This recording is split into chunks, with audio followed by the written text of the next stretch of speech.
कहानी की शुरुआत में दो जर्नल्स की वॉर दिखाई जाती है जो जनरल लैंग और जनरल हैच के बीच में थी। जनरल लैंग ये वॉर जीत जाता है और साल में एक बार जीत का जश्न मनाया जाता है जिसे लिबरेशन डे कहा जाता है। सीन्स एक कैंप में शिफ्ट होते हैं जहां जनरल हैच के सपोर्टर्स को कैदी बनाकर रखा गया था और उनसे काम करवाया जाता था। सब कैदी के मुंह पर एक गैजेट लगाया गया था, इसलिए वो लोग एक दूसरे से बात भी नहीं कर सकते थे। सिर्फ यही नहीं बल्कि सब कैदियों के पाँवों में जंजीरें भी डाली गई थी जो एक बड़ी सी मशीन के साथ जुड़ी होती हैं। अचानक वो मशीन रुक जाती है तो गार्ड कैदियों में से एक कैदी की को मशीन ठीक करने के लिए कहता है। की मशीन ठीक करता है तो मशीन फिर से चलने लगती है। तभी गार्ड एक नए कैदी को वहाँ लेकर आता है जिसे देखकर बाकी कैदी हैरान हो जाते हैं क्योंकि ये कोई और नहीं बल्कि उनका जनरल हैच था। जनरल हैच को देखकर एक कैदी खड़ा हो जाता है जिसे गार्ड मारने लगता है, लेकिन कैदी उसे अपने ही सर से टक्कर मारकर नीचे गिरा देता है। इस मौके का फायदा उठाकर एक दूसरा कैदी दूसरे गार्ड पर हमला करने लगता है। ये देखकर एक गार्ड उस मशीन क्रशर बिट को एक्टिवेट कर देता है तो क्रशर बिट गार्ड पर हमला करने वाला कैदी को अपनी तरफ खींचकर उसका खात्मा कर देता है। उसी वक्त हैच किसी को इशारा करता है तो एक स्नाइपर वहाँ खड़े गार्ड्स में से एक को शूट कर देता है। इस मौके का फायदा उठाकर हैच कैदियों के साथ मिलकर वहाँ मौजूद गार्ड्स का सफाया करने लगता है। ये देखकर एक गार्ड बाकी कैदियों की चेन्स को एक्टिवेट कर देता है जिस कारण सारे कैदी क्रशर बिट की तरफ खींचने लगते हैं। ये सब देखकर की क्रशर बिट को रोकने की कोशिश करता है, लेकिन क्रशर उसे अपने अंदर खींचने लगती है। की वहाँ पड़ी गन उठाकर चेन को शूट करके तोड़ने की कोशिश करता है, लेकिन चेन नहीं टूटती तो मजबूरन की को अपने पाँव पर शूट करना पड़ता है। पाँव पर शूट करते ही उसका पाँव उसके शरीर से अलग हो जाता है और वो चेन से आजाद हो जाता है। फिर की तुरंत जाकर मशीन को बंद कर देता है और बेहोश हो जाता है। आखिरी बच जाने वाला गार्ड भागने की कोशिश करता है, जिसे देखकर हैच इशारा करता है तो एक स्नाइपर उसे भी खत्म कर देता है। की को होश आता है तो वो खुद को हैच की शिप में पाता है। की देखता है उसके कटे हुए पाँव की जगह एक मैकेनिकल पाँव लगा दिया गया था। हैच की को बताता है, मैं अपने सपोर्टर्स को रेस्क्यू कर रहा हूँ ताकि मैं एक आर्मी बनाकर जनरल लैंग पर हमला कर सकूं। हैच की के डैड को जानता था जो हैच के लिए काम करते थे। की के डैड को लैंग ने अपने कब्जे में कर रखा था और वो कुछ महीने बाद लिबरेशन डे पर उसे मारने वाले थे। इसलिए हैच की को एक ऑफर देता है कि तुम्हें दुश्मनों की एक शिप को हाईजैक करके उसमें से इम्पोर्टेंट डाटा चुराना होगा। हैच उसे कहता है, अगर तुम कामयाब हुए तो मैं तुम्हारे डैड को बचाऊंगा। की उसकी ऑफर एक्सेप्ट कर लेता है। फिर की को चोरी चोरी दुश्मनों की शिप में स्मगल किया जाता है। शिप के अंदर सब लोग स्लीपिंग पोर्ट्स में रहते हैं, लेकिन की जल्दी उठ जाता है क्योंकि ये उसके प्लान का हिस्सा था। कि एक कंप्यूटर से शिप के सारे डाटा रिकॉर्ड को एक्सेस करता है। हैच रेडियो की मदद से उसे बताता है कि उसे क्या करना है। की को सिर्फ कंप्यूटर के साथ एक डिवाइस को प्लग इन करना था। डिवाइस प्लग इन करके की इंफॉर्मेशन डाउनलोड करने लगता है, लेकिन उसी वक्त कंप्यूटर पर एक नोटिफिकेशन आता है कि ऐसा करने से सिस्टम सुरक्षित नहीं रहेगा। की हैच को ये बात बताता है, लेकिन हैच उसकी बात इग्नोर कर देता है तो की डाउनलोड कंटिन्यू करता है। कुछ देर बाद कंप्यूटर नोटिफिकेशन देता है कि बाहर एक इलेक्ट्रोमैग्नेटिक स्टॉर्म है। इन्फॉर्मेशन डाउनलोड होने के बाद की सारी इन्फॉर्मेशन हैच को ट्रांसफर करने लगता है, लेकिन तभी शिप हिलने लगती है और शिप डैमेज हो जाती है, इसलिए ट्रांसफर फेल हो जाता है और की का हैच के साथ कांटेक्ट भी टूट जाता है। तभी शिप एस्केप पोर्ट्स को इजेक्ट करता है, इसलिए की भी एक शटल में बैठकर एक प्लेनेट पर उतरता है। की को होश आता है तो वो शिप में से बाहर जाता है, लेकिन बाहर जाते ही उसे सांस लेने में दिक्कत होती है, इसीलिए वो वापस शिप के अंदर चला जाता है। शिप का एक आदमी रीफ की को बताता है, बाहर का एटमॉस्फेयर टॉक्सिक है, इसलिए ज्यादा देर बाहर रहने से वो मर भी सकता है। की रीफ से स्टेटस रिपोर्ट मांगता है, लेकिन इसके लिए रीफ को एम्प्लॉय लॉगिन की जरूरत थी। उसी वक्त एक क्रू मेंबर ओलिएंडर अपने पोर्ट से मैसेज भेजता है जिसमें उसने सर्वाइवल्स को क्रैश साइट पर मिलने के लिए कहा था। की ऑक्सीजन मास्क पहनकर बाहर जाता है जहां उसे क्रैश पोर्ट से कुछ टुकड़े मिलते हैं और साथ ही ओलिएंडर का शरीर भी नजर आता है। उसी के पास की को एक स्लीपिंग पोर्ट भी नजर आता है जिसमें से टेरन नाम की एक लड़की बाहर निकलती है जो बेहोश थी। की टेरन को उठाकर उसे भी ऑक्सीजन मास्क पहनाता है और उसे अपने साथ शटल में ले जाता है। उसके जाने के बाद हमें दिखाया जाता है कोई ओलिएंडर के शरीर को खींचकर वहां से ले जा रहा है। टेरन होश में आती है तो की उसे सिस्टम में लॉगिन करवाता है क्योंकि उन्हें मालूम था एस्केप पोर्ट्स जल्द ही निकलेंगे। लॉगिन करने के बाद वो एस्केप पोर्ट्स ढूंढने के लिए बाहर जाते हैं। बाहर उन्हें अपना एक गैजेट मिलता है जिसमें हर तरह का डाटा कलेक्ट किया जाता था। टेरन की को बताती है, हम इस वक्त किसी प्लेनेट पर नहीं बल्कि एक मून पर हैं। वो दोनों आगे बढ़ते हैं तो उन्हें अपना शिप नजर आता है। शिप के साथ ही उन्हें कुछ चमकता हुआ भी नजर आता है। टेरन कहती है, हमें पोर्ट्स के अंदर जाना चाहिए, जिस पर की कहता है, मेरे पास पोर्ट्स के अंदर जाने का एक्सेस नहीं है। उसकी बात सुनकर टेरन समझ जाती है कि हैच के लिए काम करता है। टेरन की को बताती है, हैच अच्छा आदमी नहीं है। हैच ने वॉर से पहले एक जगह पर रेड करके बहुत सारे मासूम लोगों को मारा था। की उसकी बात को इग्नोर कर देता है और फिर से शटल के अंदर चला जाता है। शटल में जाकर रीफ को फ्लाइंग सिस्टम एक्टिवेट करने के लिए कहता है, लेकिन रीफ मना कर देता है क्योंकि की ऑथराइज्ड पर्सन नहीं था। की रीफ से हैच के बारे में पूछता है तो रीफ की को एक वीडियो दिखाता है जिसमें वॉर हारने के बाद हैच अपने सारे गुनाहों मांग को कबूल करता है। उसी वक्त ओलिएंडर की तरफ से एक मैसेज मिलता है कि इवैक्यूएशन आधे घंटे में शुरू होगा। की टैरन के पास जाता है और उसे कहता है, मैं तुम्हारे साथ जाने का फैसला कर लिया है। दोनों शिप के पास जाने लगते हैं, लेकिन रास्ते में ही कोई चीज की को केव के अंदर खींचने लगती है। टैरन की को बाहर खींचने की कोशिश करती है, लेकिन की केव के अंदर चला जाता है। ये देखकर टैरन डर जाती है और तेजी से भागकर शिप के पास जाती है, लेकिन वो काफी लेट हो गई थी क्योंकि पोर्ट उसे छोड़कर जा चुका था। टैरन समझ नहीं पाती कि अब उसे क्या करना चाहिए। यही सोचते हुए टैरन वापस शटल के अंदर चली जाती है। 4 दिन बाद टैरन शटल से बाहर निकलकर आसपास के एरिया को एक्सप्लोर करती है तो उसे की चीजें नजर आती हैं। कुछ दूरी पर टैरन को फिर से वही चमकती हुई चीज नजर आती है जो उसने पहले की के साथ देखी थी, और वहीं पर उसे की भी पड़ा हुआ नजर आता है। टैरन की को उठाकर शटल में ले जाती है और उस पर कुछ टेस्ट करती है। टेस्ट करने पर टैरन को पता चलता है की के शरीर को किसी ने पोजेस किया है, जिसने की को हील करके इस टॉक्सिक एनवायरनमेंट से इम्यून कर दिया है। तब ही की को होश आता है, लेकिन उसे कुछ याद नहीं था कि उसके साथ क्या हुआ। की को अपने शरीर में कुछ अलग फील होता है। वो अब यहाँ बगैर मास्क के सांस भी ले सकता था। टैरन की को बताती है, मैं शटल को लॉन्च नहीं कर सकती क्योंकि मैं सिर्फ एक बायोलॉजिस्ट हूँ और मेरे पास इसका एक्सेस भी नहीं है। फिर वो दोनों शटल से बाहर निकलकर उस चमकती हुई चीज के पास जाकर उसे तोड़ देते हैं। तोड़ने के बाद अंदर से ओलिएंडर मिलता है, जिसे उठाकर वो शटल के पास ले जाते हैं। रीफ को बाहर लाकर वो उसके स्कैनर की मदद से ओलिएंडर की आईज को स्कैन करते हैं, जिससे उन्हें फ्लाइंग सिस्टम का एक्सेस मिल जाता है। की शटल को स्टार्ट करता है और उसी वक्त बाहर ओलिएंडर को होश आ जाता है। होश में आते ही ओलिएंडर गन उठाकर की और टैरन पर गोलियां चलाने लगता है। की उसे पंच मार कर गिरा देता है और जब वो पीछे मुड़ता है तो उसे पता चलता है ओलिएंडर की गोलियों की वजह से टैरन की मौत हो गई है। की गुस्से में आकर ओलिएंडर को मार देता है। तभी की को पता चलता है उसे खुद भी गोली लगी हुई थी और वो बेहोश हो जाता है। फिर जब उसको होश आता है तो उसे आसमान पर मेट्रोराइट जैसा कुछ नजर आता है। की शटल की तरफ जाता है जहाँ उसे टैरन और ओलिएंडर के ढांचे मिलते हैं। शटल के अंदर जाकर उसे पता चलता है इंजन फेल हो रहा है। रीफ उसे बताता है, तुम 34 दिन से गायब रहे हो, इसलिए इतने दिन तक इंजन चलता रहा। इतने दिन चलने की वजह से इंजन खराब हो गया है। रीफ से उसे पता चलता है लिबरेशन डे में 42 दिन बाकी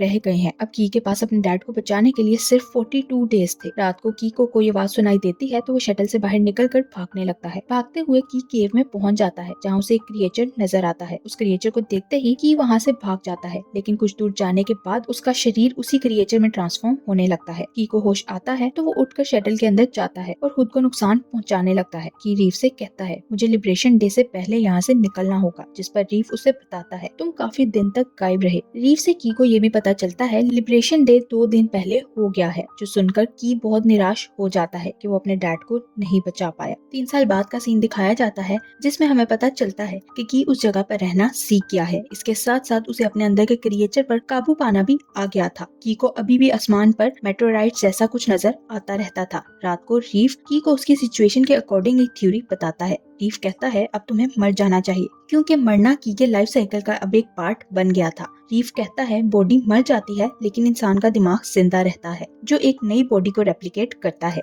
रीफ की को खुद को मारने का कहता है ताकि वो की बॉडी को स्टडी करके एक इलाज तैयार कर सके, लेकिन की उसे मना कर देता है। रात को की क्रिएचर को ढूंढता है और इसी बीच की को अपनी एक डेड बॉडी भी नजर आती है। उस बॉडी को शटल के पास लाकर की उसे चेन से बांध देता है। उस शरीर के पीछे क्रिएचर भी वहाँ आ जाता है। इस मौके का फायदा उठाकर की उसे शूट कर देता है। तभी की को दूर से एक और क्रिएचर के चिल्लाने की आवाज सुनाई देती है, तो वो भागकर उस क्रिएचर के पास जाता है और उसके बॉडी पार्ट को रीफ के पास लेकर आता है। रीफ क्रिएचर के बॉडी पार्ट को स्कैन करके कंफर्म करता है ये ओलिएंडर का डीएनए है। रीफ उसे बताता है, जब जब की और ओलिएंडर मरते हैं तब तब क्रिएचर के चिल्लाने की आवाज आती है। इसका मतलब था बाहर कुछ ऐसा है जो इनके मरने पर रिएक्ट करता है। की को कुछ समझ नहीं आता ये सब क्या हो रहा है। वो रीफ से कहता है, मैं कोई बायोलॉजिस्ट नहीं हूँ, जिस पर रीफ को टैरन की याद आती है। रीफ की से परमिशन लेकर उस रात का ऑडियो रिकॉर्ड प्ले करता है जिस रात टैरन मरी थी। रिकॉर्डिंग सुनकर की को पता चलता है उस रात टैरन मरी नहीं थी बल्कि जख्मी हुई थी और उस जगह से दूर चली गई थी, जिसके बाद उसके सिग्नल कट गए थे। की समझ जाता है उसने की के जख्मी होने के बाद अगले दिन जो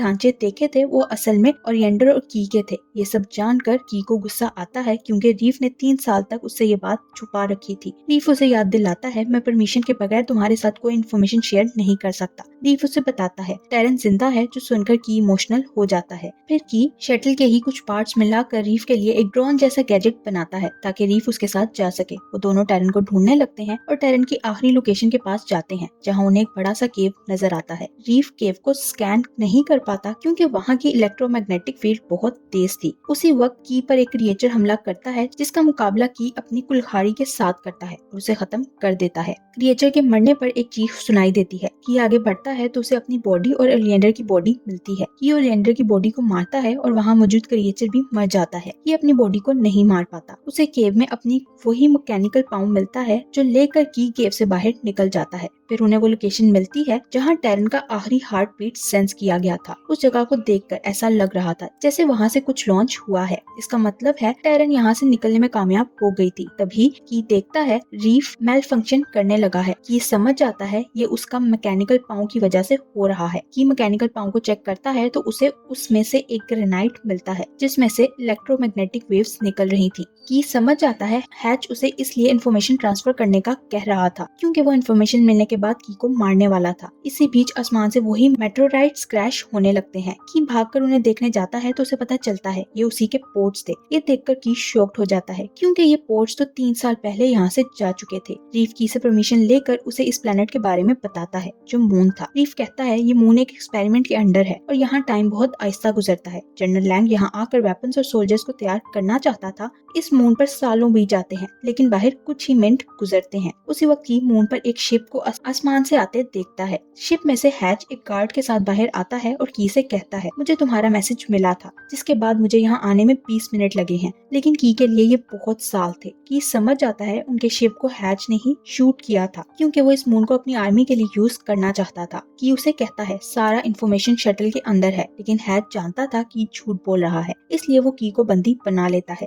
की देखता है हैच के साथ टैरन भी है। हैच टैरन को मारने की धमकी देता है तो की उसे बता देता है मैंने सारी इन्फॉर्मेशन रिसर्च पॉप में ट्रांसफर कर दी थी। हैच को वो रिसर्च पॉप मिलता है जिसमें से उसे वही सारी इन्फॉर्मेशन मिल जाती है जो उसे चाहिए थी। इन्फॉर्मेशन लेने के बाद हैच की के मैकेनिकल पाँव में लगे ग्रेनाइट को एक्टिवेट कर देता है लेकिन की हैच की इस चाल के बारे में पहले से जानता था इसलिए उसने ग्रेनाइट को रिसर्च पॉप में डाल दिया था जो ब्लास्ट हो जाता है। उधर शटल में की क्रिएचर में ट्रांसफॉर्म होकर हैच के गार्ड को मार देता है। फिर वो टैरन के पास जाता है लेकिन तभी बाहर से रीफ की आवाज सुनाई देती है। की जो क्रिएचर में ट्रांसफॉर्म हो गया था बाहर जाकर रीफ को डिस्ट्रॉय कर देता है। फिर टैरन बाहर जाकर की को शांत करने की कोशिश करती है जिसमें वो कामयाब हो जाती है और की वापस इंसान में बदल जाता है। उसी वक्त वहाँ हैच आता है जो ब्लास्ट की वजह से जख्मी हो गया था। वो की को शूट करता है लेकिन की उस पर हमला करके उसे मार डालता है। फिर की और टैरन हैच के शिप में बैठकर वहाँ से निकलने में कामयाब हो जाते हैं और यही इस मूवी की एंडिंग भी हो जाती है। Thank you for watching.